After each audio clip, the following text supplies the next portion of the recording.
Yo, what's up, everybody? Welcome back to Jeng's Jungle. We are at episode 2 right now. Today's guest is a spirited talker. Today's guest is loud. But if you talk with him, he'll listen to you. Today's guest is opinionated. But who of us are not opinionated? We all have our opinions. It's just that some of us are a bit shy about sharing them. Today's guest is not one of those people. He will tell you his opinions, but he's not above changing his mind. And I think those are the best people to talk with. Those are the people you can have actual conversations with. Today's guest is actually one of my favorite people to have around at parties, to be around at parties, because he is so loud. He is fun, right? At a party setting, you'll find that, a lot of people are quiet, they're timid, they're closed off. And if you only have those people around, it'll be a pretty lame party, right? It'll be all stiff and awkward. But if you have today's guest at the party, he'll act like an icebreaker, right? Because if you have someone loud, it gives other people permission to be just as loud, to let go, to have fun, right? Today's guest his personality is not confined to just being good at parties, though. He's pretty good. He's pretty swell to have one-on-one as well. That's why he's here with me today. I still don't have video for you. I'm sorry about that, but you'll find timestamps below. We talked about dancing and we talked about his life philosophy, his general approach to life and his career. Today's guest is Will. Will is not short for William. Will is short for the will to succeed. Will Chong. Without further ado, ladies and gentlemen, I present to you Will Chong.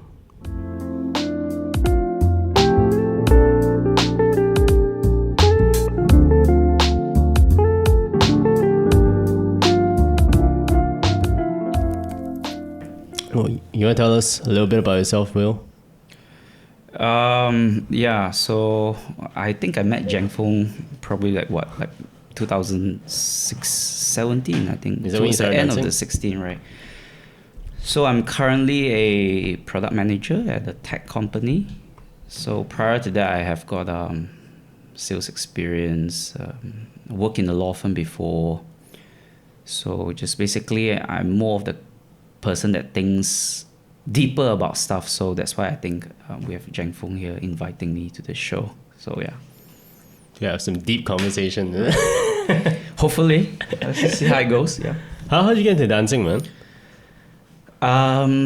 So I've always liked swing as in the music itself, right? So when I was invited to dance, so the first question I asked was, what sort of dance is that? What kind of music, right? So when they said that it's swing, I just a friend asked you if you want to dance, yeah, is it? just a friend asked me, and then I just said yes, and here we are. So Did you find it a weird, like a surprise kind of thing? Because like it's not very common that a friend asks you if you want to dance, right? Especially for guys. Nah, but I think that I think it is because the interest of swing that begun, right? And then I remember when I first started it, I didn't expect a lot, right? Because I wasn't exposed to any form of dancings before that. So when I was there, when I look at it and the way they dance, I think that it's a kind of dance that I like it, as opposed to many other dances. So it's a kind of dance where, as a guy or as a lead, right? For me, the movement is something within my appetite. Yeah.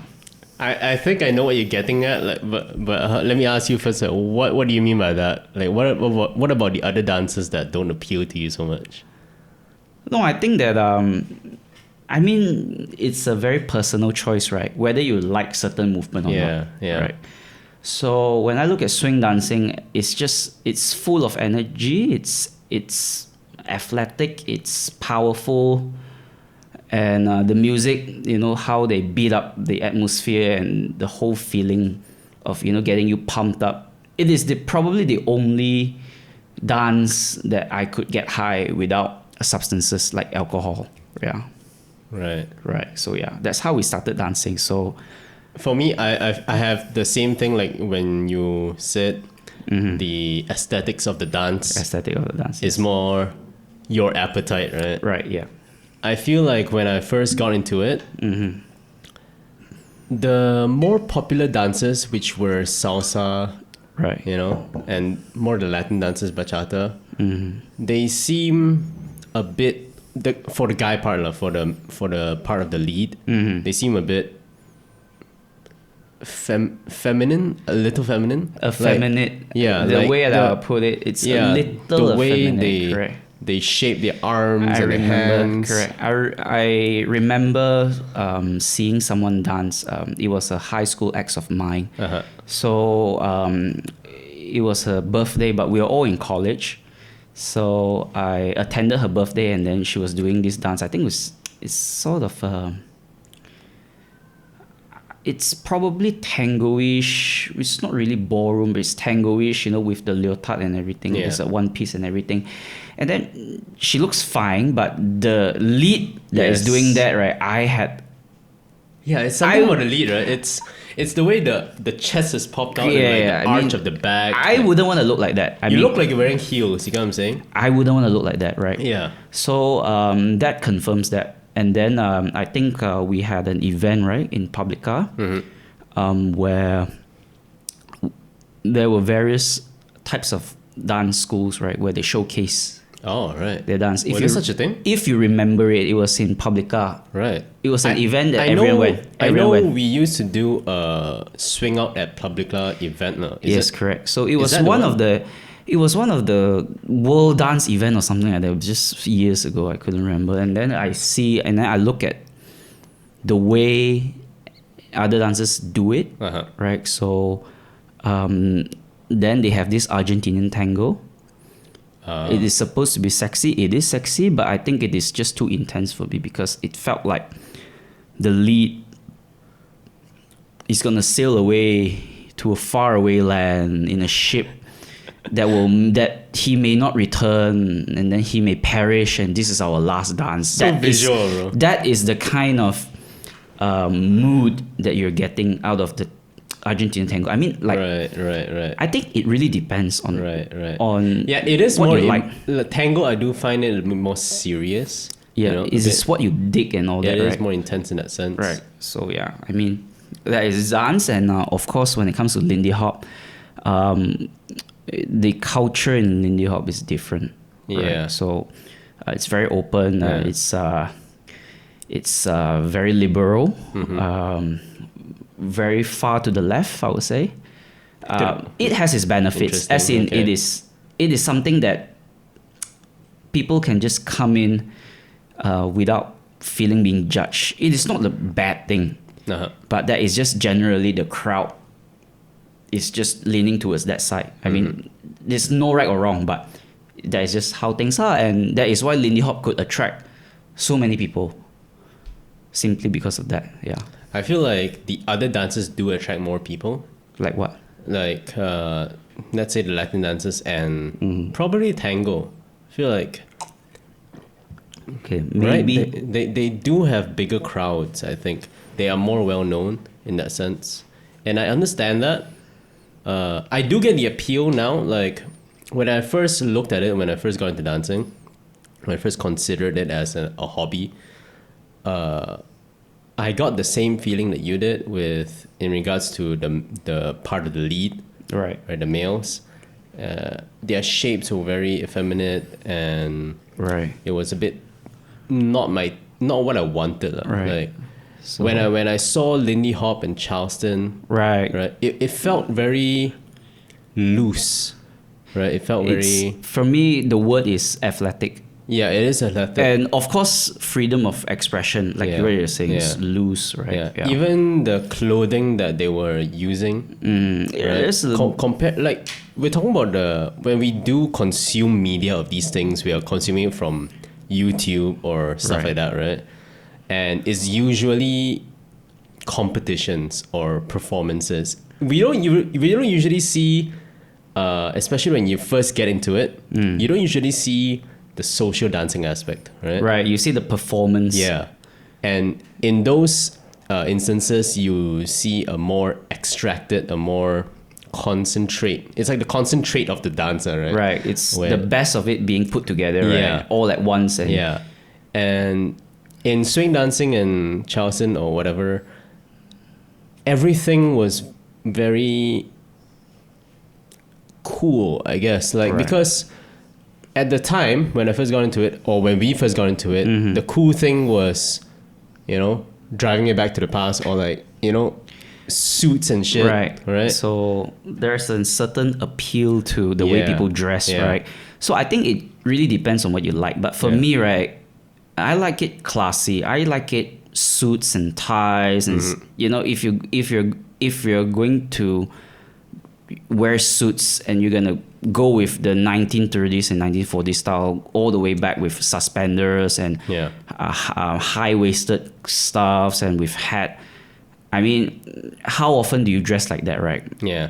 So it is something that our grandparents would have dressed, right, at that time.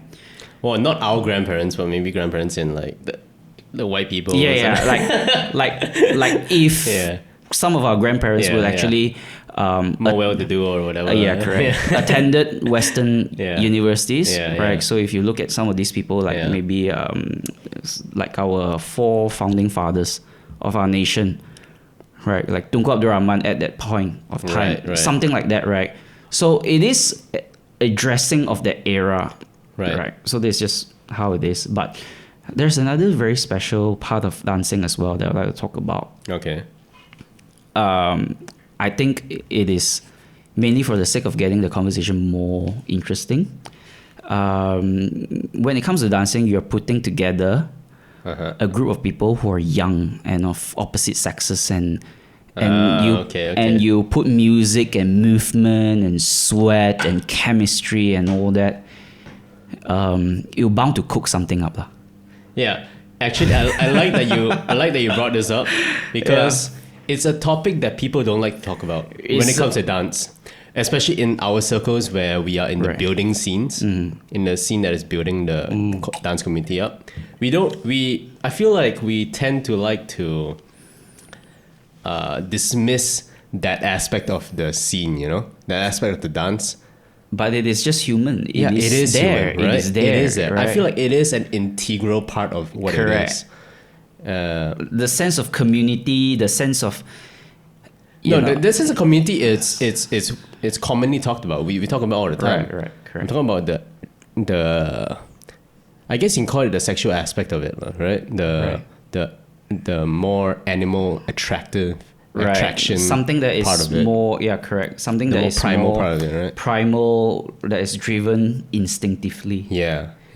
Right. So I think it depends, right? But dance is probably one of the best ways that you could experience things like this. Let me ask you, right? Like, how do you enjoy dance when you go to social dance events?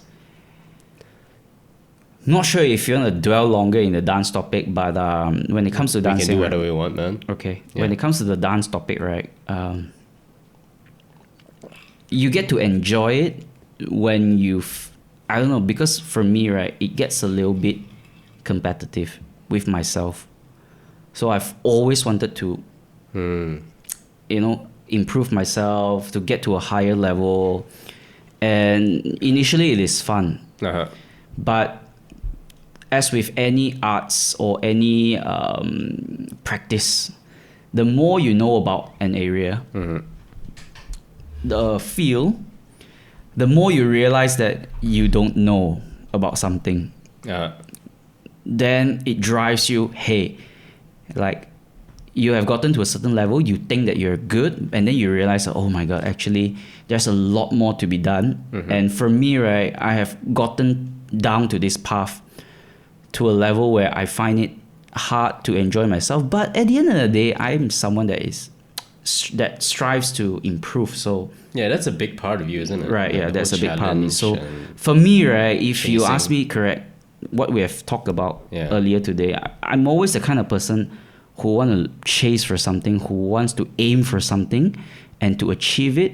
And for me to come in and to dance But why dance? You can, like, the whole chasing thing, right? You can do it with anything. Yep, it can. Right? That's it can any be anything. activity. It can right? be anything. Yeah. Yeah. Why dancing? I think the question is why is not why dancing, Okay. but the question is why chase? Because I chase basically everything, Yeah. right? If you ask me to, like, for example, swimming, Okay. I chase stuffs too, right? Yeah, but you've chosen the activity of swimming and dancing, right? Right. Out of all the possible activities out there, why dancing? I think that is a very good question. Like, so essentially what I'm asking you is, Correct. there's something bringing you back to the activity, right? Right, absolutely. So there is an enjoyment aspect Yes, of it. of course there is. You Can have to like look it. into why you like it, what you like about it? Okay, to begin with, of course, it has to be something that you like, right? Like, Yeah. like for example, from my case, you can't just ask me to go cook and I'll get Okay. all competitive and I Yeah, want to be the best exactly. cook ever, Yes, right? You like dancing. Correct. So Why do you Why? like dancing? What do you like about dancing? what I like about dancing, back to what I was saying, let us start with the basic. I like the music, I like the movement. Right. I like how the expression of the movement is with the music. I mean, it depends on what kind of dance that you're doing, right? Okay. But when it comes to Lindy Hop, I really like it. Uh-huh. And then the more you get the into music. it, right? The more you get into it, there are a lot of subtle movements with your muscles and with your body and all that. And as you go along, you get to unlock certain things. You get to realize that, wow, this is a part of the muscle that I wasn't using at the Right. past. Right. Like for example, I was doing tap dancing just Yeah. right before COVID, right before the lockdown. Yeah. I was doing a lot of tap dance, and the pieces of the puzzle actually, I mean, it connects, right? So when it comes to tap dancing, I think that I really learned to appreciate standing in your center of gravity and the weight shift. Right. It is the kind of posture that you would have done if you were ice skating. Okay. That same posture, Uh-huh.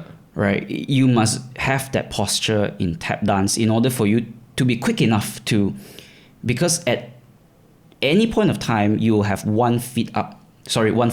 Yeah. Right, you Your gotta have weight is one- always completely on one You will foot. have, yes, correct. You will always have 1 foot down and Yeah. and another foot up doing something. Right. So you're always committing all your weight Correct. to 1 foot. So Okay. if you don't weight shift properly, you're not gonna be able to tap dance. It's just as simple as that. So yeah, I mean, that's part of the dance. Essentially, what you're saying is you feel more connected to your body in the way. Yes, and with the music as well, it makes you high, right? It is just like how people go to the club, right? Elaborate on that high. Like I mentioned, it is just like how people go to the club. Uh-huh. Their favorite music comes on and then they bang their head, or they go to a rock concert. It is you and music in unison. You get what I mean? Right? It is you and the music, and you could relate to it, you could feel it, and you move to it. And at that point, your brain, I believe, fires the most, neuron. It's almost like you're in a trance, right? Yeah, I mean, you can say that. So yeah, I mean, that is that lah, right? I watched a movie. I forgot the name of the movie, but it is about, I think it would start by Will Smith.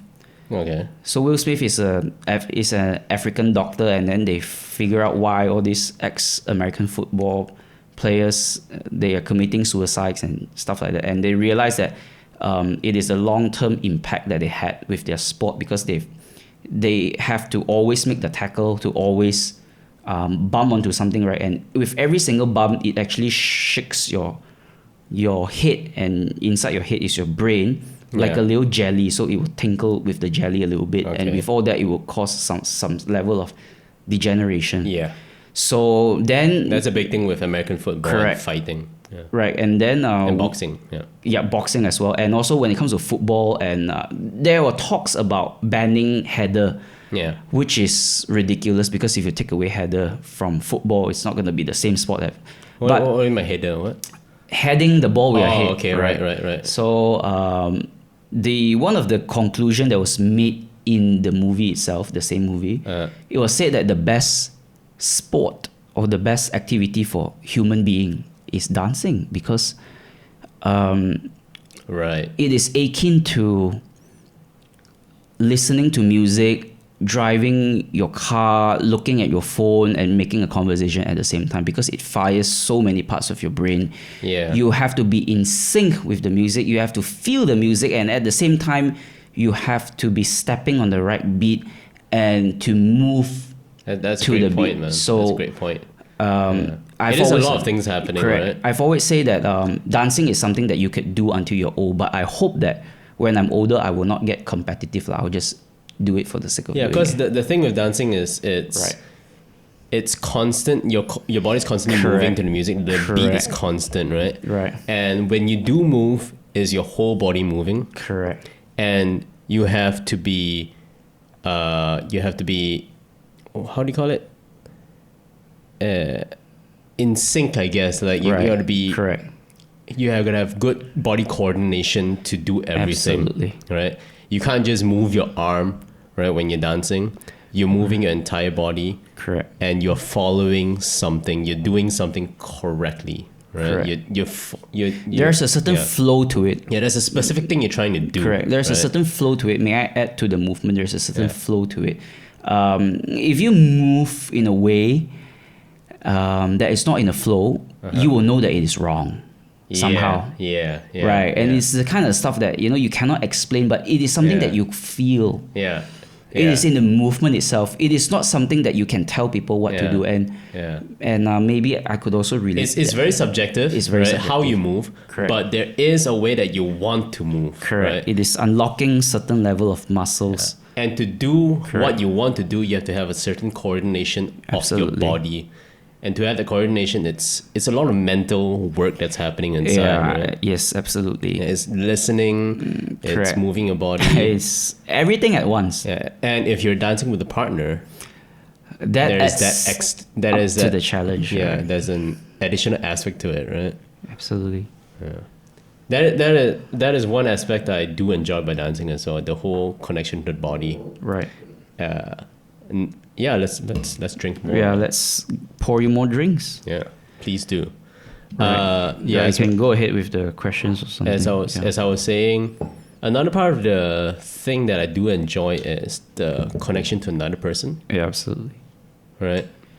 And how special is because every person will feel different. Yeah, Everyone moves differently. Everyone has a different understanding towards their body. Yeah. Everyone has a different weightage. Everyone has a Yeah, different yeah. strength.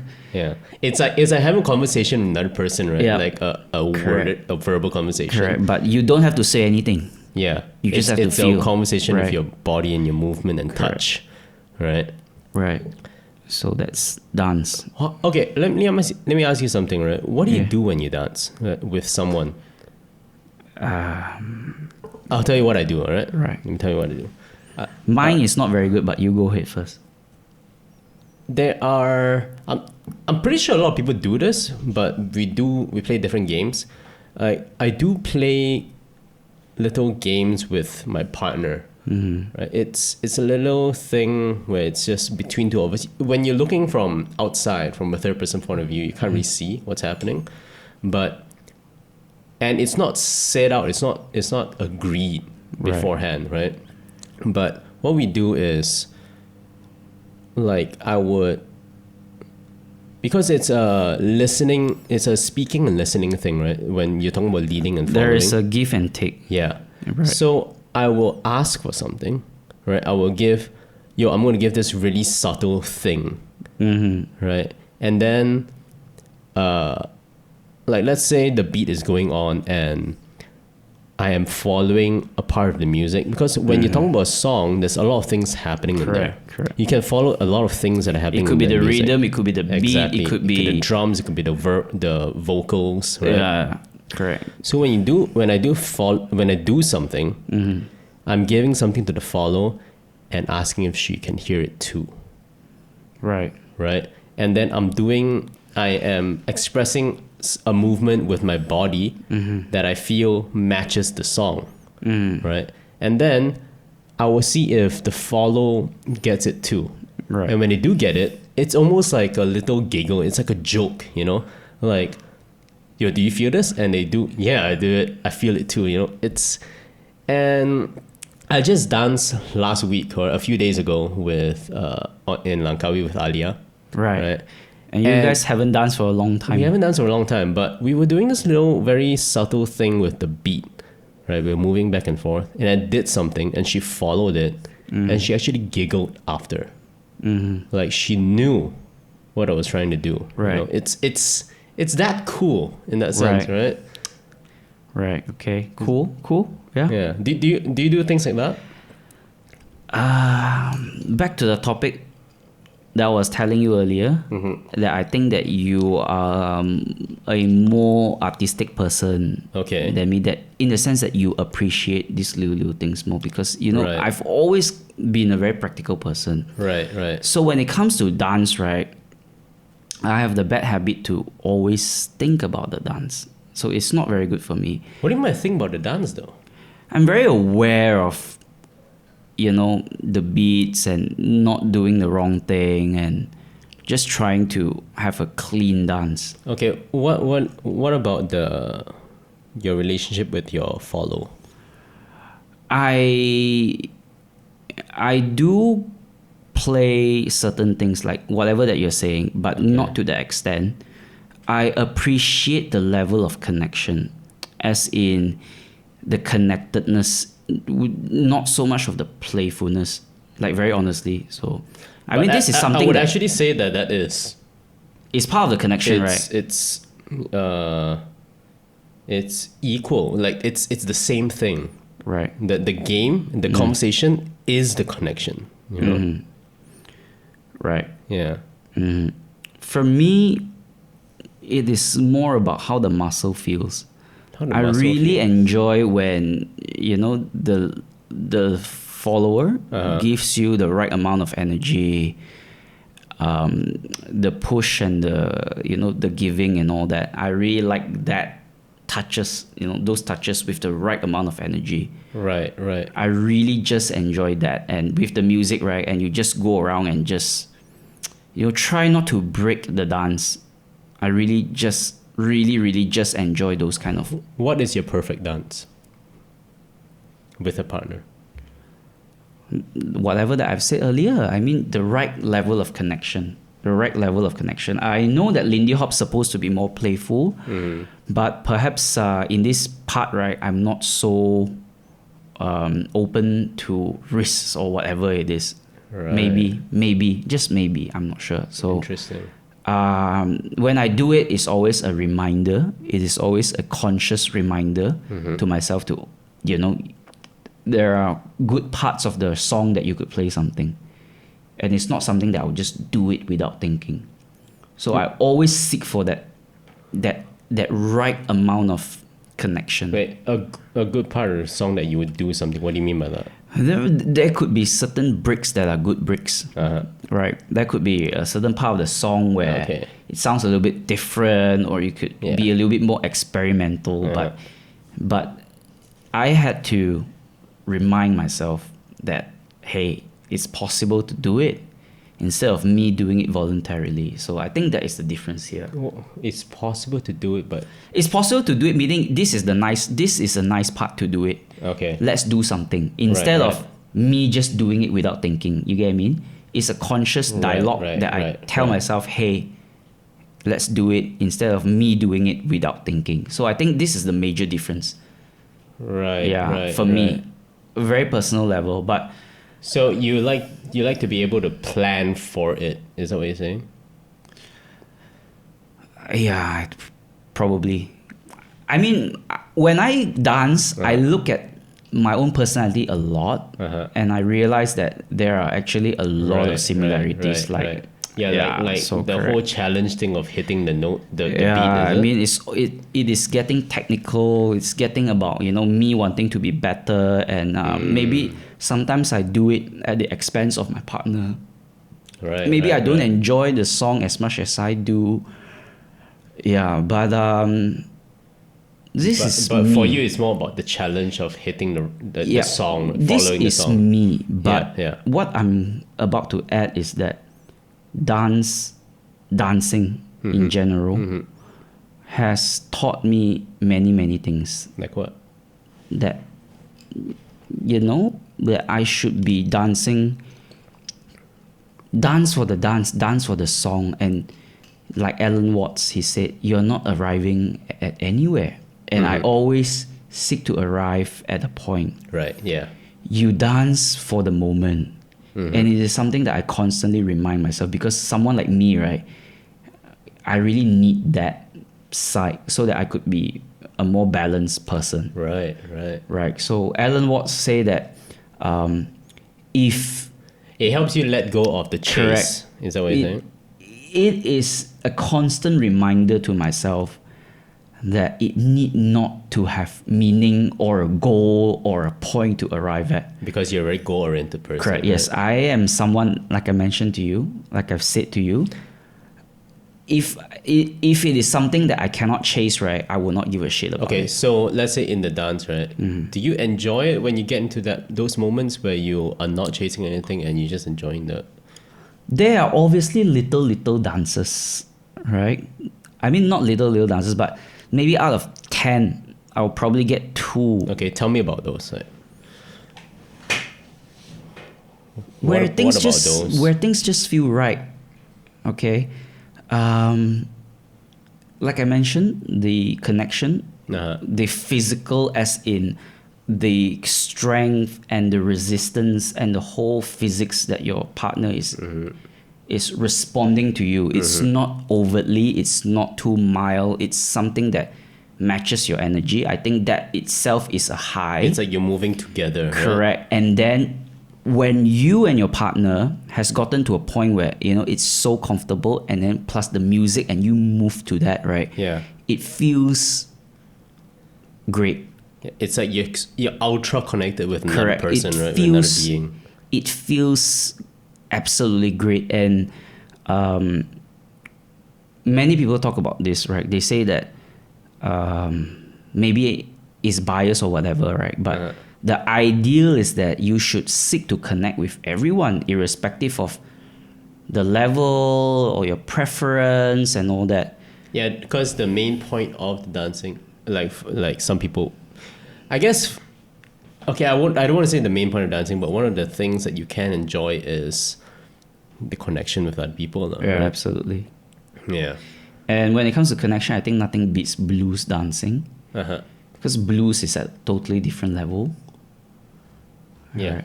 That's why I like it so much. Yeah, blues is at a different level. I think it's very taxing in the sense that for me to focus to the dance, right? I think in regards to connection, right? I don't think blues is like more connection with compared to other dances. I think it's just a different kind of thing. Connection. It's like watching different movies together. It's like going on different adventures together. Right. Like, just let me get this point across, right? So, I think with blues is a more intimate kind of conversation or adventure that you're going along with another person. With, let's say, something like Lindy Hop, it's a faster pace and you're both catching up with each other, right? You're like Right. catching up together to the music. That Let's is a say. very good way to put it. It's a more action-packed kind of adventure. Right. But both kinds of adventures are super bonding as well. You get what I'm saying? Like let's say if you go out on to do something with a friend, right? Both kinds of activity feels good, Like let's say if I go out together with a friend and we explore a cave together, or like climb up a tall building and do crazy shit together, or like jump, like just maybe chase a bear or some shit, right? It feels good, right? It feels like you're both a part of this crazy action-packed thing, right? And you feel bonded in that sense. Okay. That But is how with- you see it. Right. That's how I see it, yeah. Right. With blues is more like let's say like this, where it's an intimate intimate. environment where we are both asking deeper into each other, and it's one-on-one, just a conversation, you know, getting to know each other, that kind of feeling. The way I put it, Yeah. in the simplest way to put it, when you do Lindy Hop, you dance with your partner, for your partner, and for the world. For the world. For the world. If you dance blues, the hell to the whole world, it's just me and my partner. So there's a performative aspect to Lindy for you. Yep. For me, blues, right? You forget about the world. Shut out the You world. shut out the environment. You don't care how you look to a third party, to an onlooker, to a spectator. Yeah. It's just you and your partner, and as long as you guys feel great about it, that's the purpose of this dance. For me, that is the biggest difference between Lindy Hop and blues. Interesting. And for me, blues is great, but I can't do 3-4 songs on a row. Okay, can I just ask you, like, why is there a performative aspect to Lindy for you? Why do you feel like there's a world? I think to that it? maybe just off the top of my head, I think Lindy is more of extroverted feeling kind of dance, as in Yes, I the agree, energy goes outward. It's boom outward, boom outward, outward. It's always going outward.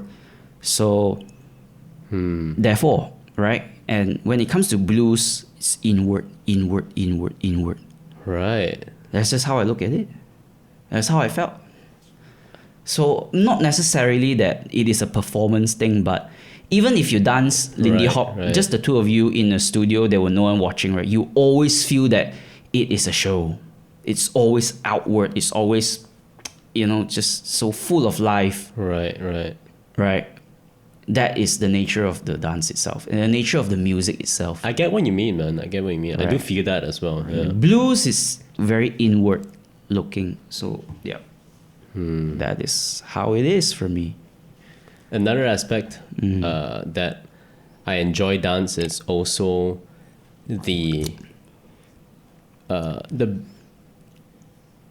as a male, the beauty of women aspect.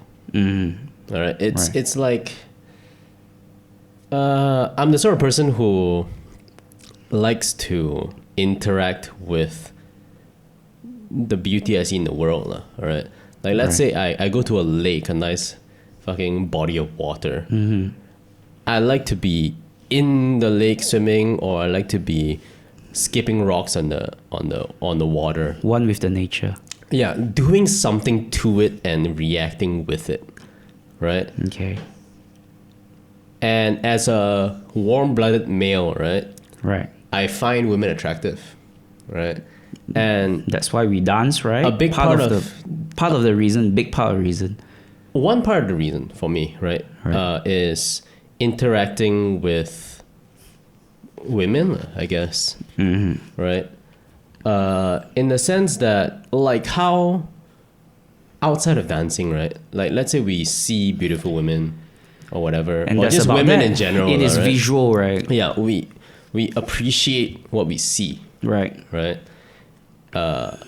But with dancing, you get to interact. There's so much more than that. There's so much more than that. Yeah, you get to interact with it, right? Like back and forth with it. And from what I realized, right? Yeah. How someone moves. Oh shit! Is that my phone? Sorry, guys. Right, then that's the end of our first part about dance, and we'll be back with more. Sorry about that. I forgot to turn off an alarm on my phone. Where were we? Yeah. Okay. I mean, like, let me just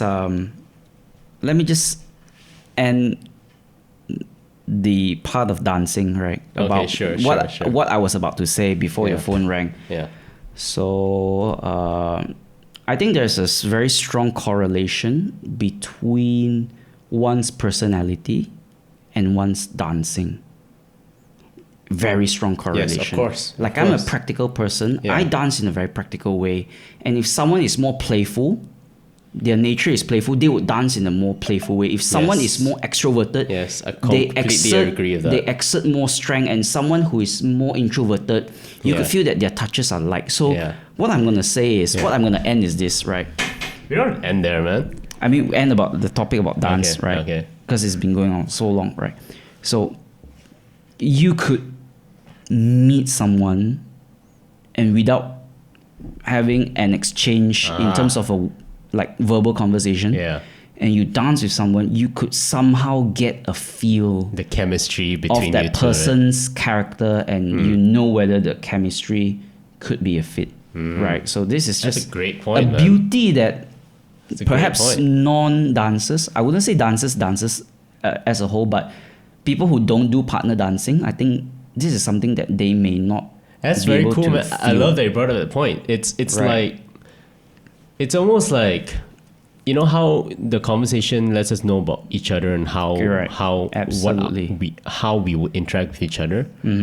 Dance is the same way, but without actually knowing anything about each other. It's just knowing Right. the energy of another Right, person. it Right? is in the first 30 seconds of the dance, you try to gauge I love it. the Yeah, other person, right? that's a great point, man. Right. I never thought about that. Right. That's the whole beauty of it. And the beauty also extends to when you go to a different place. Yeah. You have never danced with that crowd before, and you go and ask one by one the followers there, and you do it, and then it's a whole new world, because it's something that you could not have anticipated. Yeah. I've told this to many people that ask me about dancing, right? One of the things that I love about the activity of dancing, the scene, the event of dancing, Right. is that it's a place where everyone goes to connect with another person, It is. right? It is. Like, it's so hard to find something like that. Right. Like imagine a good conversation. I would tell people who don't dance that imagine, Having a good conversation. yeah, having a good conversation, right? Everyone's have had that, right? Everyone's had a good conversation with someone. Imagine that, and just think about all the right,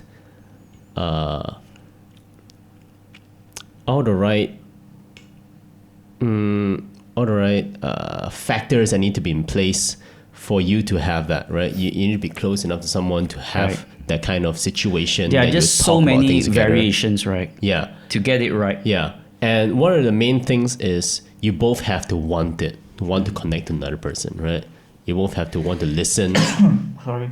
have Yeah. to want to talk to another, have to want to reveal to another person, right? Be willing to communicate. Exactly. So if you don't communicate, if you're just suppressing it the whole dance, Yeah, right, yeah. the other party will not be able to Yeah. feel it. And when you go to a dance event, everyone who goes to the event wants to dance. Meaning they want to connect, meaning they're open to have a conversation. Right. Right. It's a place where people go to have conversation with other people. Right. And not just people you know. You don't just go there You- you don't ajak like two friends and I go there and like have a conversation with someone, Right. right? And I think that, Yeah. yeah, go ahead. Yeah. You go there and everyone in that scene, we're talking about 20, 30, 40, 100 people. Right. They're all there to connect with you. Right. And that would just increase your probability of having good conversation, you know? Right. That connectivity that feels so great. Right? That's what a dance event is for me. You know, a dance social is for me. Another thing that I would like to add is that very often I think that we may or may not realize that verbally is very limiting. Verbal conversation is very limiting. Some people could express themselves better, some That's couldn't. true. But that's And true for then- dancing as well. Some people can dance better than others, you know? Yes, but I mean, on top of being verbal, right? A dance is another form of language. Yeah. You probably get across more or less. I don't know, but Yeah. if yeah. you do dance, I guess it works better for some people than others. I know, yeah. but chances are there is something. Chances are that people who go to dance There is something. are good at dance, Okay. are good at expressing themselves Correct. in with movement, or Correct. that's their preferred way of, or something like that. I mean, like you could dance with someone who don't speak the same language, Yeah. right? And you could feel it. You get me? Yeah, that's true. So That's so true. so for me, this is really the point about whatever that It's almost I was like it's saying. almost like how music is a universal language in a sense, And right? the movement, the level of connection, it is different. Like for me, when I dance blues, right? Like I would close my eyes at times, depending on the song, and then my followers would do the same. How would you know if you close your eyes, man? I mean, okay, it is deemed there, but I'm just kidding you. right, but you don't see shit, right? You don't look at your feet and like, oh, where the hell I'm going, right? Yeah, And then yeah. it's just just the two of you swaying there, and for me, that is a pure connection because there is no more visual to rely on. And I remember going to swing camp in Bangkok. I think it was Big Bang Swing. So one of the exercises that they had us doing was to dance blindfolded or with your eyes closed.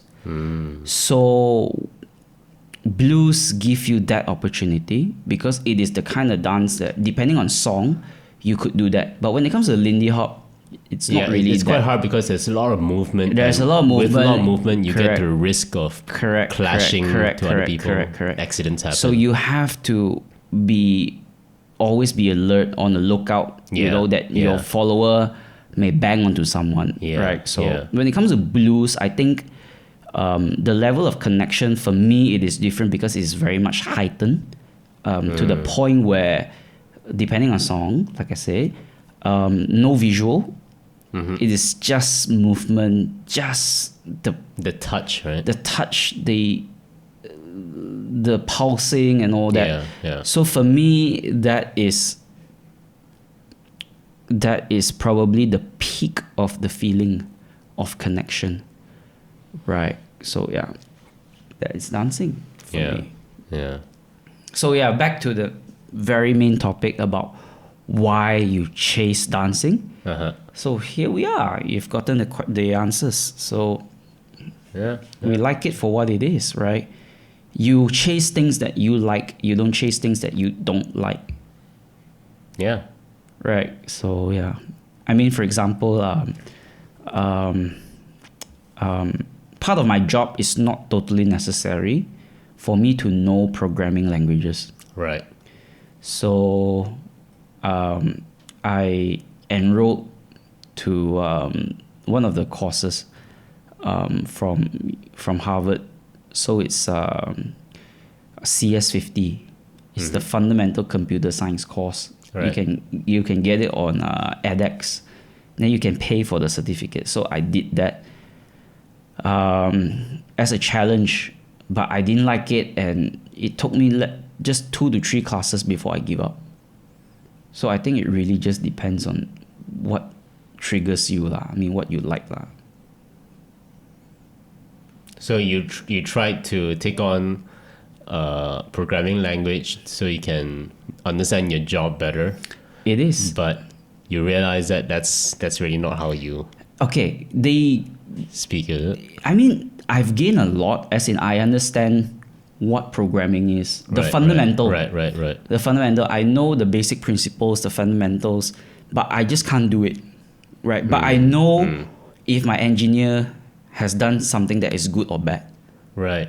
You do feel like it has helped your job a bit. It has helped my job. But the point that I was trying to bring up earlier was that if it's not something that you really feel it, that you really like it, and it's just something that you wanted to tick a box, Yeah.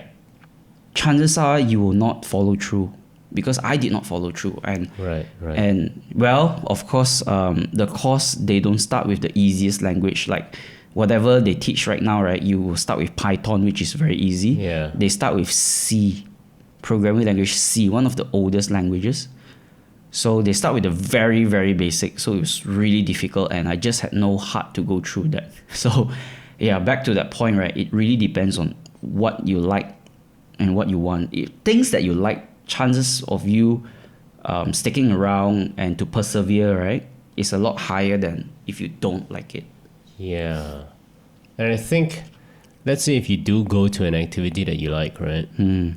You'll be meeting other people who are in the same... Correct. Like-minded, you Yes. share the same passion, find the community, and of course, And with in that way, it's easier to connect with them as correct, well. correct. There's a certain level of support, right, if you have like-minded people, Yeah, yeah. right? So I think that goes too. So yeah, it depends on what you want in life. Like I've always mentioned, back to relationship as well, it depends on what you want.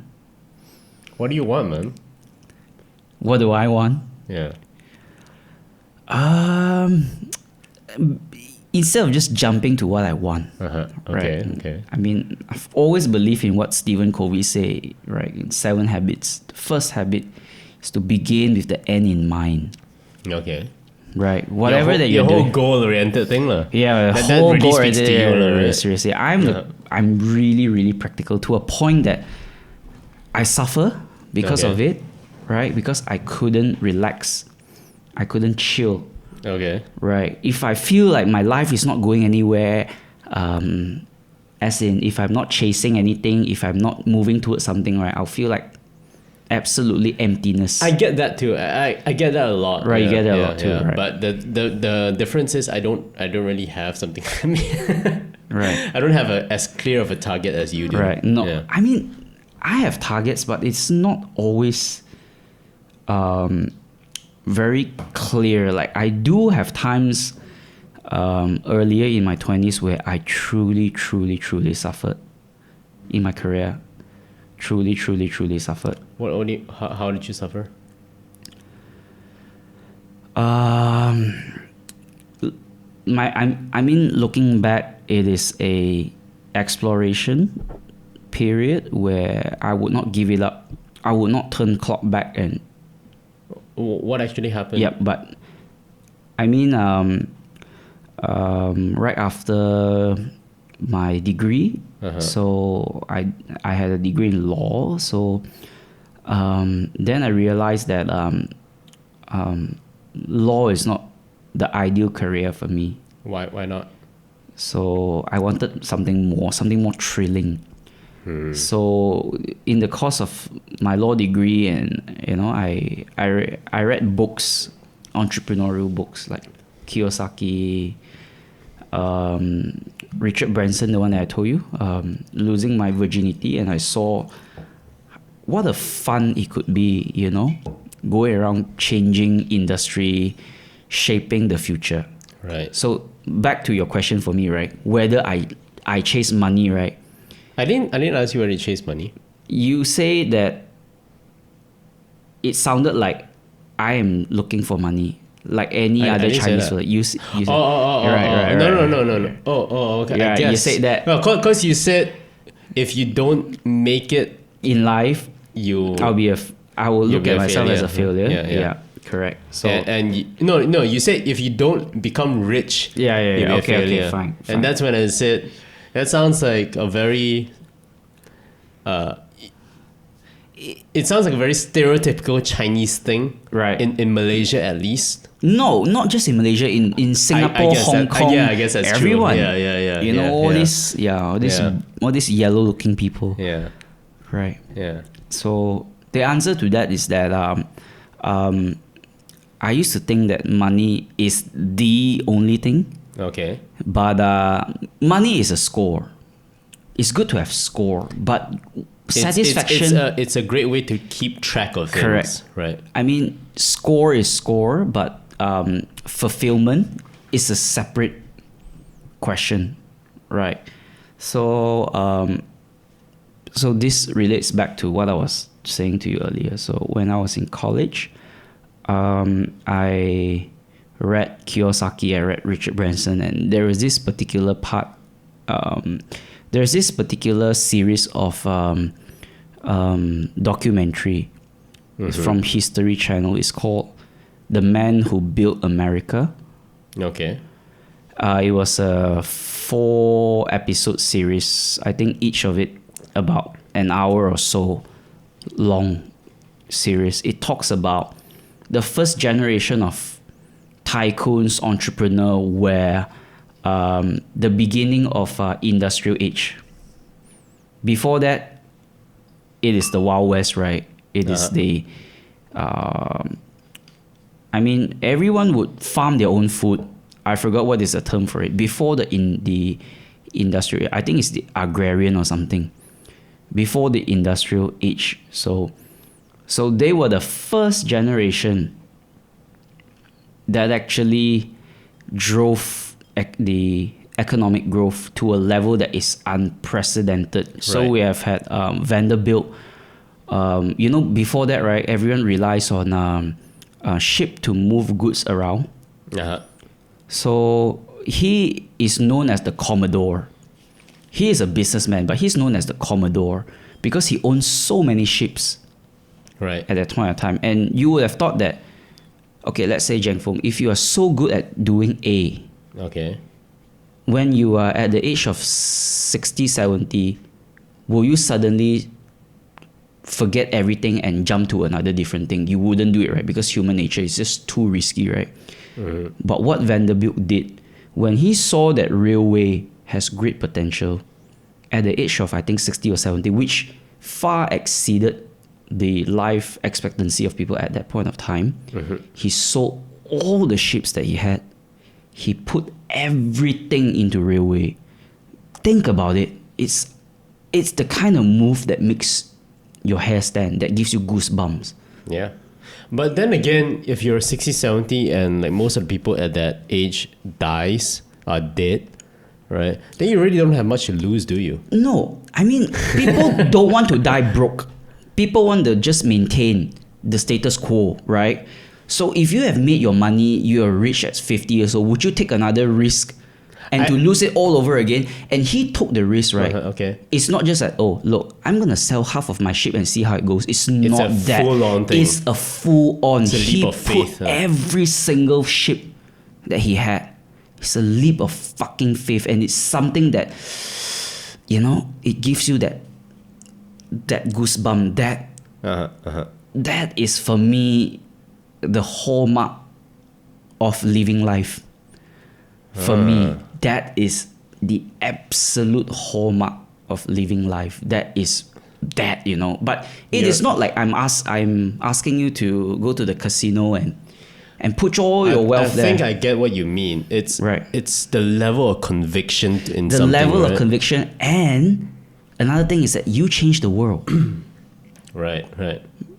You change the world. And because of that, because you could change the world, the wealth that you get out of it is the byproduct of it. Look at how Bill Gates changed the world by putting computers into every homes. Before Bill Gates, maybe someone had came up with a better operating system or something, but no one had done it with that level of conviction that Bill Gates had.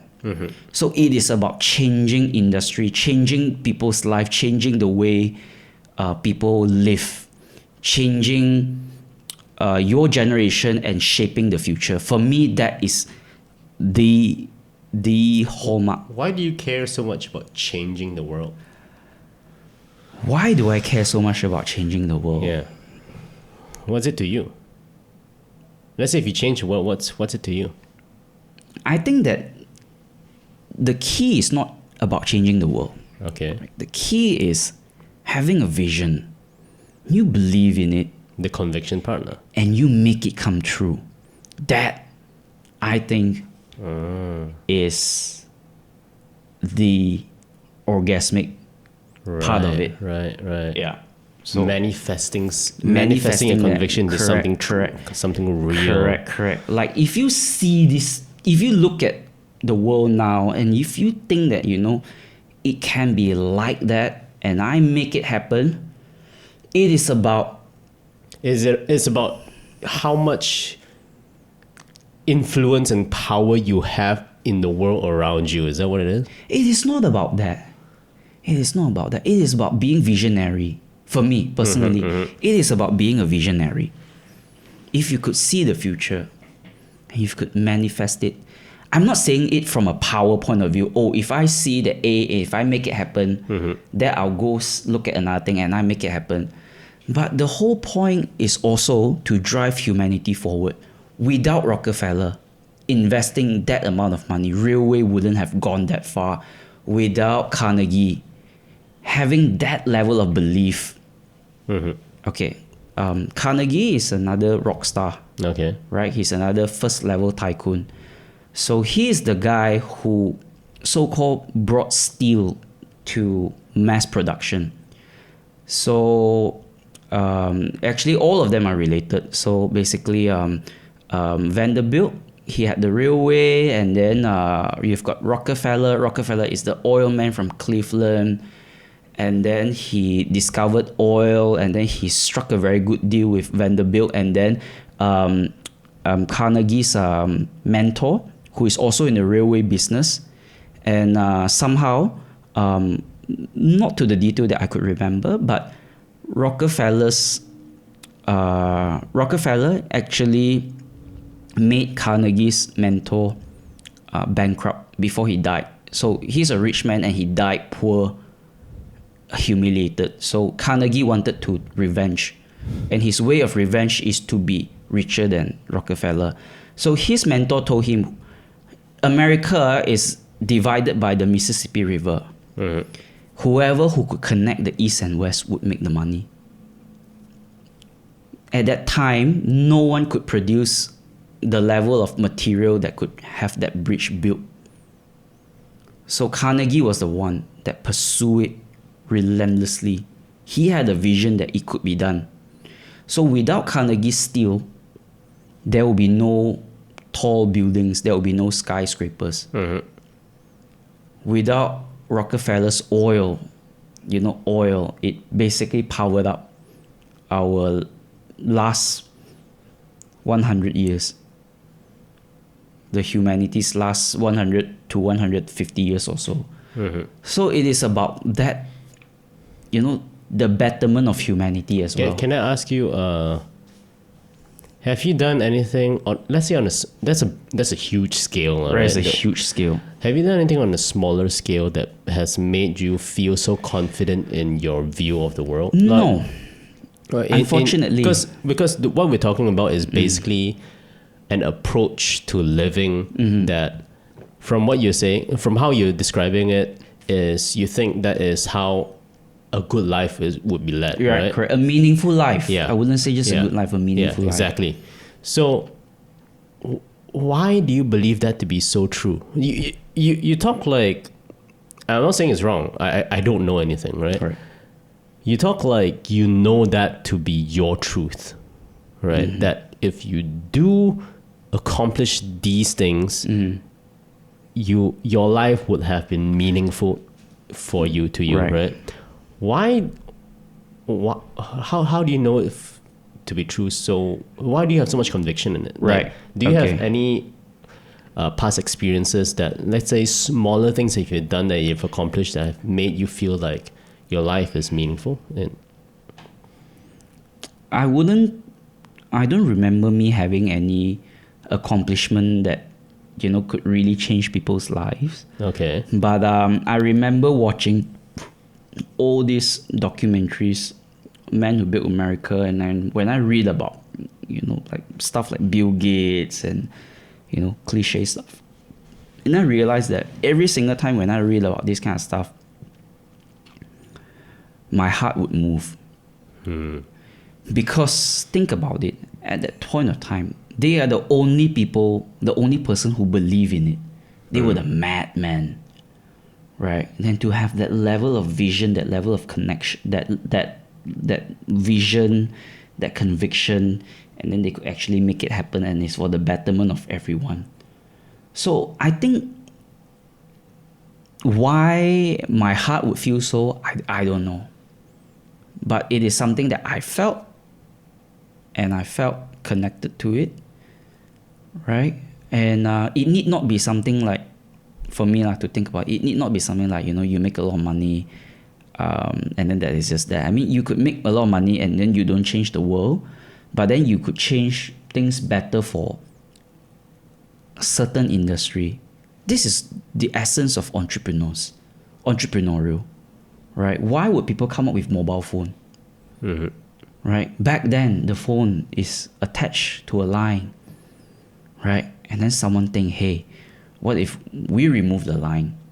And then it happened. It is just that gradual improvement in civilization, human civilization. So I think if you do that, I think it is a life well lived for me. Very biased because this is just me, right? Some people... we can only speak for ourselves. Right, no? correct. Yeah. But like what I mentioned, on the other side of the coin is there were some people who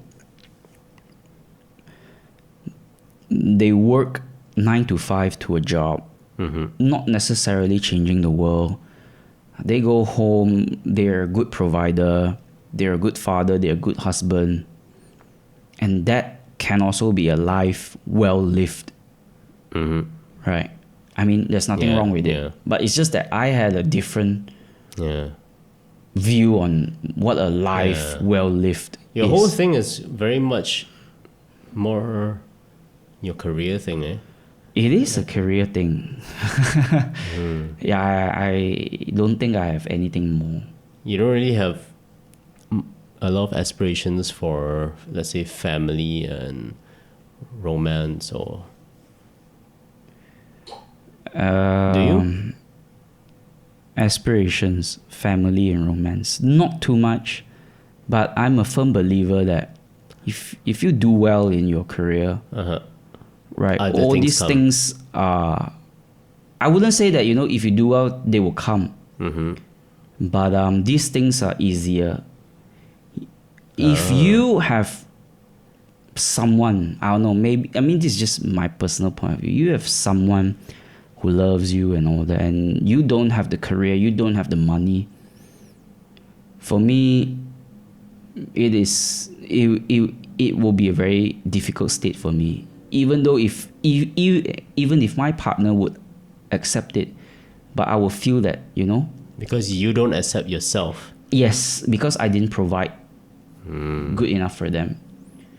So that's just how I look at it. It's more of a, it's quite extreme lah. I mean, but I think everyone will have something that take them. I mean, you look at Cristiano Ronaldo. If you watch his interviews, at the age of 36, he is still at that kind of level. He's still practicing, doing the same thing, turning up to practice early and sleeping early, no alcohol, chicken breast and steamed fish. I mean, forever. I think it just, you have to pick something, man. I don't know. You have to pick something for me. You have to pick something. Pick your goals, pick your meaning, pick your whatever it is. For me, right? It could be whatever that you can be. I mean, there are some people who are great lawyers. What do great lawyers do? Kapao Singh. Does he have a life outside of legal practice? No. He would go to the office during weekends and read legal judgments. And that's his life. If you want to reach that level where you're great at something, you have to sacrifice. Yeah. If you watch Jordan Peterson, right? Do you want to have everything in your life rated at 80%, or you want to have one thing that is 150%? So that is about just that. I'm not saying that I'm putting 150% into my career right now. How much right? are you putting? I'm trying to put as much as possible, but I mean, within this job itself, I'm not talking about any other stuff that I'm doing, right? Yeah. Within this job itself, I'm putting a lot, but as with building something bigger, the world revolves more than just around you. You have to consider everyone in your company with every actions that you take. Right?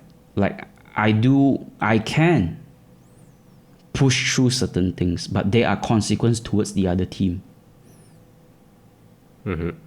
So I have to follow everyone's pace. And this is very frustrating for me. Because I have no fucking choice but to chill the fuck out. Because I can't move faster. And this is troubling me day and night. Right? I tried to move faster. And then I realized that there are some consequence. Right. To There's other some constraints teams. to it. There are constraints, there are consequences, and I cannot be selfish, right? I'm playing in a team. Yeah. And even if I own the company, even if I'm the CEO, the you truth have is, to think about the people, right? the truth is, in a company when you have a lot of people, that is just the nature of how things are, right? Like Rome is not built in a day. The same concept applies. As with any CEO, even the CEO of Microsoft, Satya Nadella, when he became a CEO, it took him years before he could move it to the right direction. It's just how things are. And Warren Buffett would say, no matter how fast you go, you cannot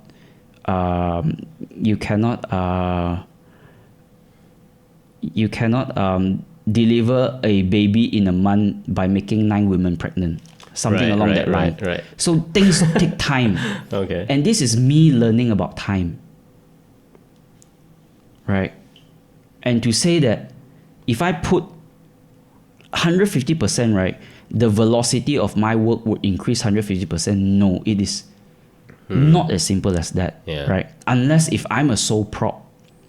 Right, I'm doing my own show and I'm my own boss, and Even then, you still have to. Even then, you have to rely on waiting time. You know, there's a waiting your time. Clients, your clients, or all the other stakeholders, the fucking world, right? relevant stakeholders, and so forth. Right, so this is me learning time, right, and I find it so hard to accept, so hard to swallow, so hard to digest because I don't like all this kind of shit, right? I'm the kind of person, my motto is get it done. Get shit done, right? Get shit done. That's a great motto to have. Get shit done. And I don't like to dwell in details. For me, if you are playing football, if you win 5-0 or you win 1-0, you are still winning. That has always been me. And I realized this when I was younger. I'm always the kind of person, right? When it comes to my exams, right? I will never check my answers. Interesting. I will always get maybe 80. It's an A, and I'll say that it is an A anyway. And then my mom would say that, you know, if you check it, you could have gotten higher, but I'm like, screw it, it is an A. I've always been like that. An A is an A. I don't care if it's an 80 or 100. For me, a win is a win. I don't care if it's done perfectly or if it's done not so perfectly. And the value that I'm having right now is very helpful when it comes to building apps. Yeah, you're more of a big picture person. Right, correct. As long as I get that victory, right, I don't care if I get it done perfectly or shabbily, as long as I win. You get what I mean? So I'm a very big picture kind of person. I don't really care about the tiny details. What do you think of people who are the more detail-oriented person? We need this kind of people. Okay. In my team, I have a designer. She is detail-oriented person. She's a detail-oriented person. When I make decisions, she will always, like, I encourage her, please question. Please try to poke arguments. Like, try to give arguments and try to poke my arguments, try to find holes in it, try to challenge it. So she did exactly just that. And I'm very glad.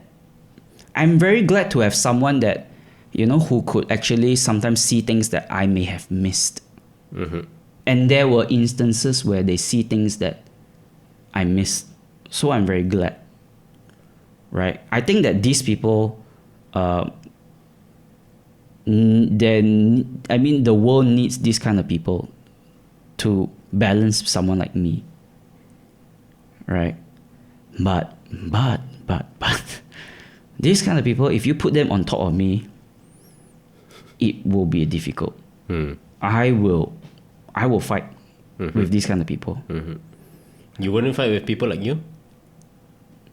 People like me are easier to convince.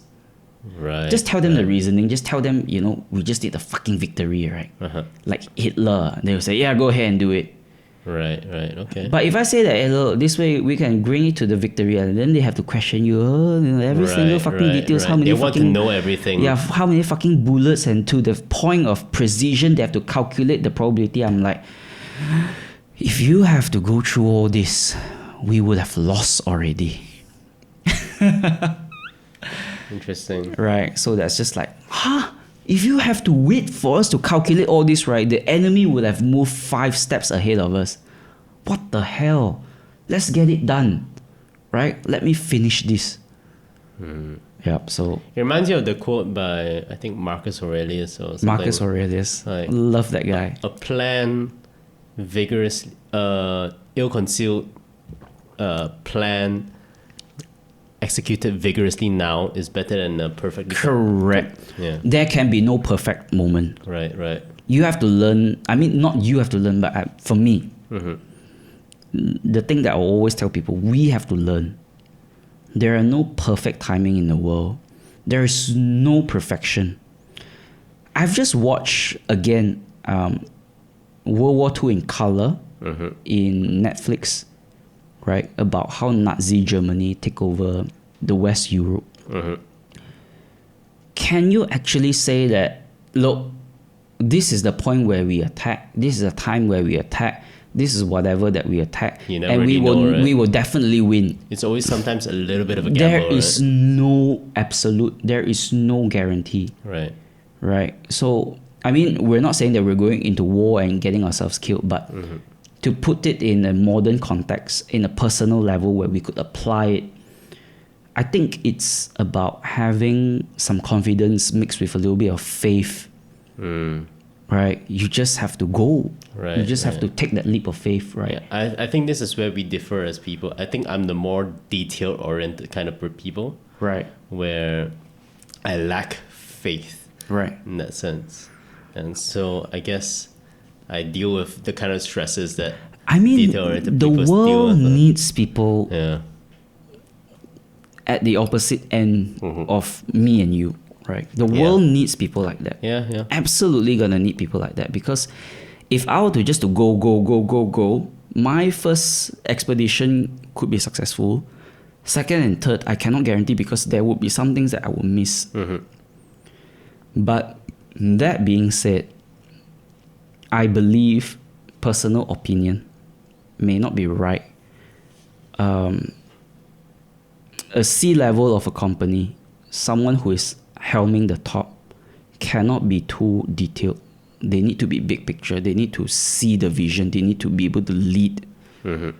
Right? So that's why they always have a deputy, maybe someone like a COO, who will be able to take care of the details.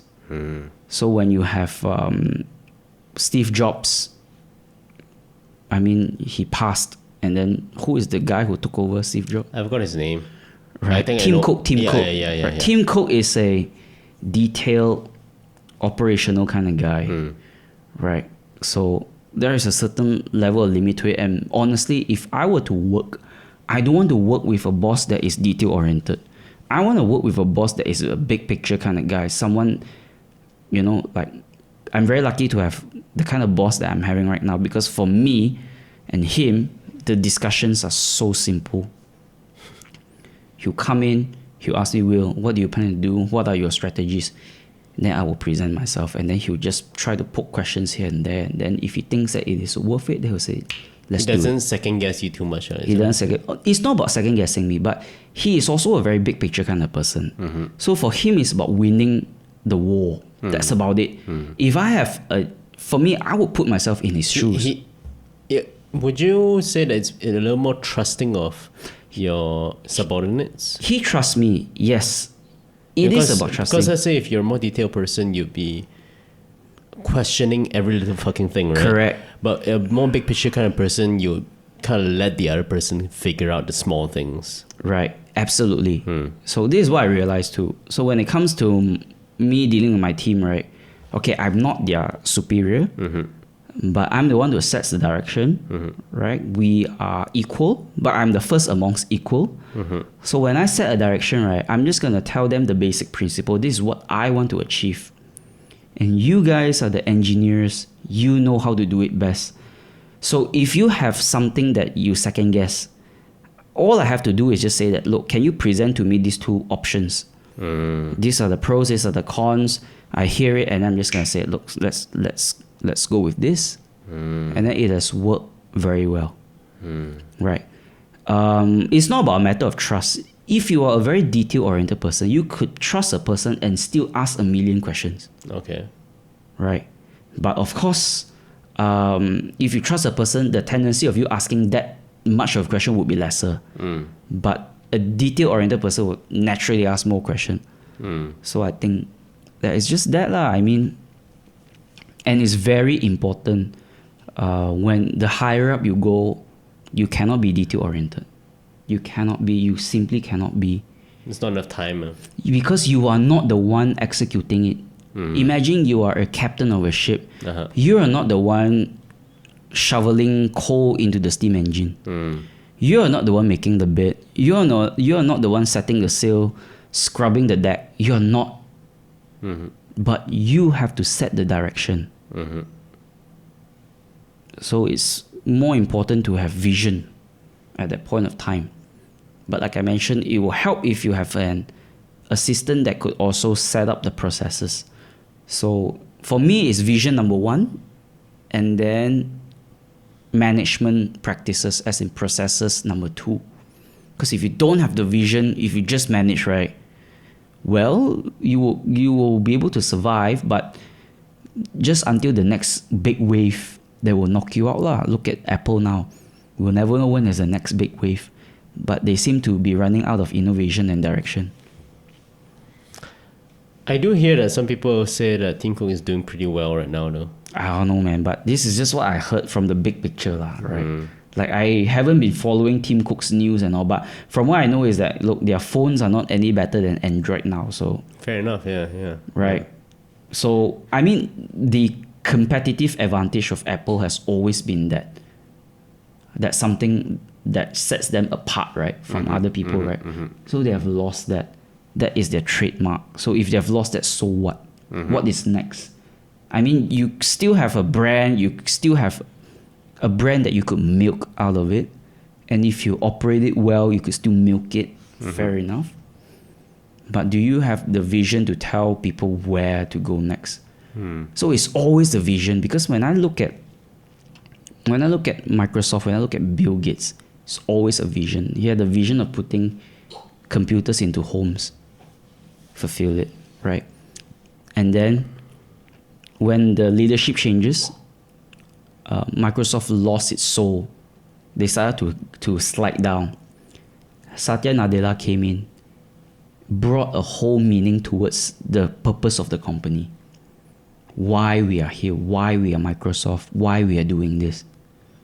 So he brought that. It's always begin with why. It's always a mission. Right? It's always a mission. So Satya Nadella came in. His vision is the cloud. Right? So, and then he basically, long story short, he was able to unite everyone in Microsoft and to move towards the same direction. It is this way. Think about it, right? Something in a simpler term. Look at Star Wars. If you join the Empire or the First Order, what purpose do you have? It's just a big company, right? But if you join the Rebellion, look at the purpose. Look at the conviction. The us, wanting to make tomorrow a better world. It's almost like it's a being the underdog thing, though. You could say that it's being the underdog, but it is about... Because being the underdog, there's more to push, There's more push, yes, but it is the belief as well. It is the belief the conviction, It requires more of that, the right? buy-in.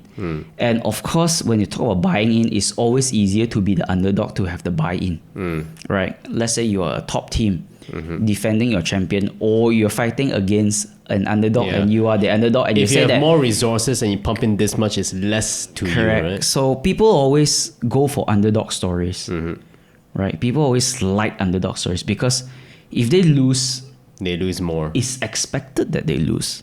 Okay. It's expected. No one would expect them to win, but if they win, it could means change their lives forever. Right. So it is that element, that thrill, So yeah, I mean, for me, I find that very thrilling. Absolutely thrilling. So yeah, I'm doing my part. Hopefully, we're gonna see more things in the next 1 or 2 years. Hopefully, bro. Hopefully, inshallah, cakap Melayu, inshallah. Yeah. So yeah, like that lah. I mean, grateful to have this opportunity to be given, the opportunity and the resources. Well, the resources not enough lah, but I really wanted to whack this market lah. Really want to whack this market, and once I whack this market, right, I think that I would have earned the first batch in my life. I would look at it that way. My first proper batch that I am war proven. Like you are a veteran of a war, right? They award you with certain cross, right? I will look at it exactly like that. You don't think of yourself as owning any badges right now? Mini badges lah. I mean, Okay, what are those badges? mini badges, but not battle proven lah. Okay. Right? Not Like, significant enough. not significant enough. That's gonna make me proud. Like I tried. What if you die tomorrow though? I will not be satisfied. I will go to hell, and I will. Do you think you'll ever be satisfied though? As the kind of person you are, that's all about the chase and the. But at least let me win my first medal, as an Olympian. Okay. Let me win my fucking first medal. If I die without my medal, if I go to hell, right, I look at Hades, right, I'll fuck him up. I will be like, Jeng Foong, the monkey god, right? 大鬧天宮啊, fuck you, man. I'll do that. Even though I have no power to do that, but I'll do that. I'm not gonna be satisfied. Same ngan pai, right? I'm gonna be a ghost, right? And I'm not gonna go anywhere because I am not satisfied with the way that I died. So I'm always in the state of appeal, and probably the courts of hell would not listen to my appeal. Yeah, I mean that's a good way to. That's For a good me, reason to keep living. Seriously. I'm not even joking. If I die right now, that's what I'm gonna do. Same ngan pai, seriously, bro. That's a good motto, man. I think like fuck it's you, a good man. reason for you to keep living, to keep pushing on. Yeah, seriously, man. Cheers, bro. You want more? I think I'm good. I'm not even done with this. Okay. I think, man, do you have anything else you want to talk about? Or we can What- leave it to another What day? do you want to talk about? If you have got nothing more, I'm happy to end it. Let's end it now. Right. I think we have a good amount of content going on for this Right. episode. We can always continue another day, man. Yeah, but like what I mentioned, right? I mean, all these things are just me, and I realize that, I mean, there are diversity in how people Yeah. think and feel and what people want in life. I mean, if there are any listeners out there, right? I mean, this is just what drives me, and Yeah. and what I can say I'm is sure that find what drives you as well. I'm sure if there are people listening, that there'll be a chunk of people who can relate to you a bunch, man. Yeah, probably. But if you don't relate, find what drives you. And if you cannot find anything that drives you as well, it's totally fine though. You find the meaning out of no meaning also. It's absolutely possible. So, yeah, I'm just sharing. It's just that you don't subscribe to that. Huh? Yeah, I mean, I don't subscribe to that, but not everyone subscribe to Yeah, the my same view. thing, yeah. So We're for all me, different it's people, just huh? sharing. It's just putting up a point of view. Yeah, I appreciate that, man. Right. Like, So that's it's just that. very interesting, like, listening to you talk. Because I feel like I'm probably quite a different Yes. person than you are. If we are the same kind of person, Yeah. then our conversation wouldn't have been that interesting. Yeah, Right? yeah. Right. Yeah, and it's like I think a lot of what your view of the world is understanding it would help with my own stuff, you know. Like Right. it's a different perspective on how to deal with things. Right. Cheers to that, man. Cheers, man. All right, thank you for listening, everybody. Good night.